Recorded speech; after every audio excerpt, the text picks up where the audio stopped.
just watch Harry Potter, Lord of the Rings, and Pirates of the Caribbean. Star Wars a while beyond that, or before that, rather. Here I want to do, for all of the fantasy movies, tier list of the movies themselves. I hope that you all will enjoy. Also, check out the villain tier list and the complete character and movie tier list on my channel. That's going to be on there as well. Fill out this tier list for yourself if you would like, and let's get into it. Starting out of the gates, we have Pirates at the Caribbean at World's End. I think this was really good. It follows Dead Man's Chest really well, and I do greatly enjoy the whole storyline of Davy Jones. But as far as the competition that we have here, I'm going to go high C tier. In some of these films, whether it be B tier or C tier, you'll actually find, in what I'm going to show you after I'm done with the ranking, the ranking is I'm going to show you just a visual to see what everything got rated as well, just to see how it all lines up. So what you're going to see in B and C tier are some movies that are actually rated the same. It's just the top half is going to go into B tier. The next film that we have is Pirates of the Caribbean, Curse of the Black Pearl. Quite honestly, I find this to be my favorite Pirates of the Caribbean movie. It starts it out really well. I really like Hector Barbosa, and you'll find that out if you watch the villains ranked video. Ultimately, I think it starts out William Turner and Elizabeth Swann pretty interestingly. I think that Jack Sparrow is portrayed the best, and I really like the curse behind it all. Davy Jones and all of that mythology I find to be really damn interesting too. For whatever reason, and maybe it's just nostalgia, if I'm being frank, gives Black Pearl the edge, despite the fact that the next two are arguably as good or as interesting. Next, we have Harry Potter and the Chamber of Secrets. I find this movie to be kind of underrated, and I didn't think it was going to be nearly as good coming in, but it starts to really put the twists and turns into it. Now, even one has the climactic twist at the end, but I really liked how we're introduced to Tom Riddle as a character, by proxy Voldemort, though we do get that in Sorcerer's Stone, or Philosopher's Stone, rather.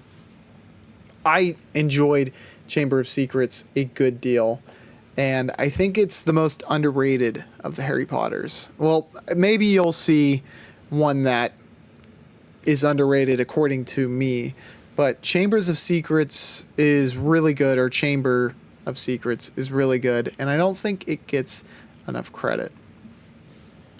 Next, we have Pirates of the Caribbean, Dead Man's Chest. Again, this is really solid. I have this one just above At World's End. At World's End, you get more runtime, but I think the initial punch from Dead Man's Chest and setting up all of the Davy Jones mythology is really well done. So I just a hair's edge I give to Dead Man's Chest. Next, we have Dead Man Tell No Tales. This is a slight step in the right direction. Look, the tiers are going to be slightly deceptive when it comes to this. My ratings are actually positive for all of the films, but it's much more interesting if we kind of tier it this way. And even still, nothing's going to go into F tier. D tier, I think, for this just kind of means doesn't quite live up to the expectations of what you should have received from a series as good as these series are. And Dead Man's Chest is going to be in that D tier, despite me actually enjoying the movie. Look, Salazar could have been one of the great villains of Pirates of the Caribbean, and unfortunately wasn't. Jack Sparrow was good at the end of that, but the start of it's a little bit depressing. Next, we have Deathly Hallows, Part 1, hard to see, I know. This goes just below At World's End. It does well to set up what is going to come into, and it has its own impactful moments. I mean, Dobby being the big one. But it's kind of necessary, but at the same time, I think we all would have liked if they could have found a way to maybe not add in an additional movie and get us to the same conclusion that we get in its definitively better predecessor in Deathly Hallows Part 2. For me, this is automatic S tier. So many impactful moments that are just tremendous. I really, really like this film. And in fact, it is my favorite Harry Potter film. Next, we have Phantom Menace. This has it's a lot of good and bad. I maybe rated this too leniently, and I feel the same way about a couple of the newest sequels. But I love Darth Maul. I love Qui-Gon. While the film decides to dispense of them, that's another story, but it does make the movie impactful for sure. And for that, it has to be, at least C tier.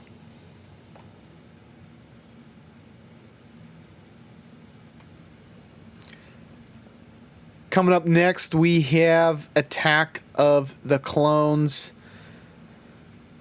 This, again, it was pretty good.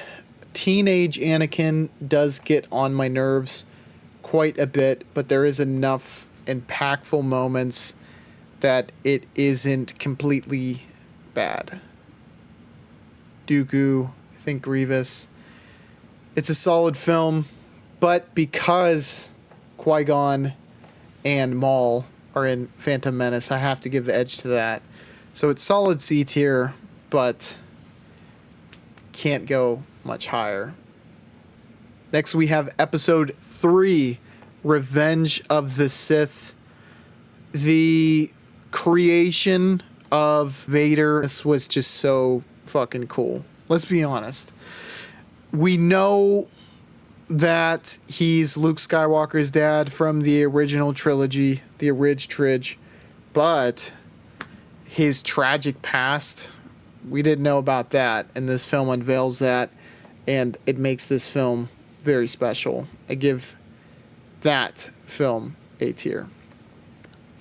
Then we go to the original Star Wars. This sets, it unleashes an entire different universe on us, which is so freaking cool. I greatly enjoy it, and it invites you to explore it. And it was just a really special movie because of that. I give it A tier, and it goes above Revenge of the Sith. Next, we have Empire Strikes Back.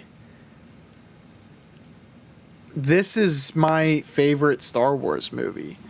I really liked the build-up to Luke's initial battle with Vader, and obviously the reveal that he is his dada. Very cool stuff. I really, really liked it, and it goes S tier, obviously. Where does it go in relation to Deathly Hallows? Which is a good question, and it goes above it. Next, we have Return of the Jedi. I really like this film as well. It ends things on a good note, but I do find what you get in the original opening you up to this new universe, and then in the second where you get that huge reveal, it's not as impactful as those two films, even though it's ending the series. So I have it below Star Wars, but I do have it above Revenge of the Sith in A tier. Next, we have The Force Awakens. And of the sequels, this is my favorite, and I don't think that is really breaking news to many, I think, or I guess better said, it's to be expected, if I'm being honest. I think a lot of people would respect that. I put it just below the first Pirates of the Caribbean, but above Chamber of Secrets. It does do really well to kind of reawaken, no pun intended, this series. And it would have been nice if they could have used that momentum and took it somewhere like the original trilogy did. But unfortunately, that didn't quite happen. But I really did like Force Awakens. Next, we have The Last Jedi. And, you know, I enjoyed this film. A lot of it was because the CGI is just so cool. I mean, the story beats, definitely, we could argue that all day long. This goes C tier, but it is the bottom of the barrel when it comes to C tier. Then we have The Rise of Skywalker. This is obviously muddled because they kind of had to put everything back together after The Last Jedi, which is kind of why The Last Jedi is currently last in C tier. The fact that it kind of breaks up the entire storyline, for lack of a better term. And Rise of Skywalker definitely suffers from that, but it does well with what it can do given the circumstances that it's dealt, so it goes above The Last Jedi. Next, we have Goblet of Fire. If you are subscribed to my letterbox, you know that this is one of my favorite Harry Potters, and I obviously said that Deathly Hallows is my favorite, so I'm not going to keep you in suspense much longer. It is S tier, but obviously behind Deathly Hallows. Next, we have Prisoner of Azkaban. This is a lot of people's favorites, and I do think the cinematography is without a doubt the best in this. Plus, we're introduced to characters like Sirius Black and Professor Lupin, who are just tremendous characters. I will say the ending is really, it's nowhere near as impactful as a lot of the other films in this, and that honestly is what holds it back from being, I mean, this could have been A tier, if we're being honest. But as it currently stands, this is top of B tier. Next, we have Lord of the Rings, Fellowship of the Ring, which it's kind of hard to see on this, but quite frankly, I think, or coming into it, I really didn't know how damn good it was going to be, because it's the start of the series and it has to start slow because we have to get introduced to everything. But I mean, when literally the start of seeing Sauron just destroy people and the ending of that film, it's a masterpiece for sure, and made it just a way better film than I was prepared for. Oh, we have Half-Blood Prince here. I really like this film. Got some, I mean, very impactful ending for sure. We're going to go just behind Force Awakens. Solid B tier, just above Chamber of Secrets. Number 5, we have Order of the Phoenix. I like this film. I like this film a lot. Quite frankly, I think it is great. I think Umbridge is a great villain, and check out my villain tier list to see how great I think she is. And then Bellatrix is another great villain. So I found that the ending and the beginning were very solid, and the middle was held up in a way that just made this one of the best Harry Potter films. Though it's not quite S tier. It is solid A tier. And I have it just below Return of the Jedi. Next, we have Lord of the Rings, Return of the King. This very well could have been the best Lord of the Rings film. The one gripe that I'm going to bring up here is that it doesn't end when it should. Just end the damn thing. The constant epilogues. It is kind of a killer. Like I remember, I'm like, damn, just, you know, you're in a good spot. We some of this you don't need. Though I understand, I mean, people watch the extended versions, which I have not watched yet. They do want to spend some extra time with these characters. I get that. I just thought it didn't do the movie well, though. The constant, like, false finishes. All that being said, I still have it above The Empire Strikes Back. So I said a lot of negative to put it second on the list. Next, we have The Philosopher's Stone, Harry Potter, the one to start it all. You know, it has to do what it does to get this series rolling, but this is my least favorite by a decent margin. It just didn't. Obviously, it makes me want to watch more, but having kid actors and then just really focus, like not having nearly as strong a story or villain, it definitely is a huge differentiator for this film. We have Pirates of the Caribbean, On Strange Tides. A weak villain makes this the worst movie on the tier list out of 25. And last but not least, we have Lord of the Rings, The Two Towers. This is my favorite movie out of them all. I found this to be tremendous. I really like this film. And I'll be interested to see what all of you think about this. But before we go, I do want to show you a little graphic just so you can actually see the ratings. So just read them and weep. This is each film, and I went in chronological order, tried to color code it by series, and then the movie title down at the bottom. And obviously you're going to have to crane your neck to look at that.